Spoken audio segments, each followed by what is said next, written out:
Sarah here with WTI and some beautiful Apothecary jars.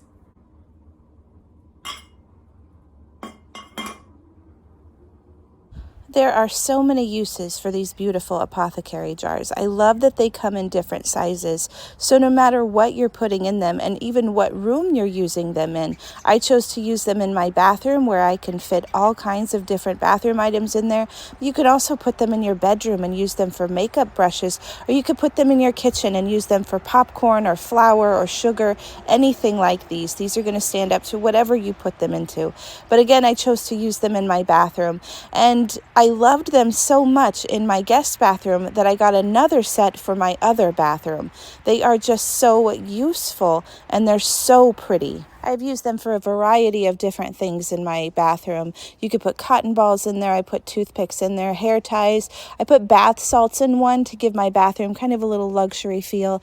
And another thing that I really love about these is when they got a little dingy, I put them in the dishwasher and they came out sparkling and beautiful. Success! I know they're going to make your bathroom look beautiful and elegant no matter what you put in them. And that's my point of view.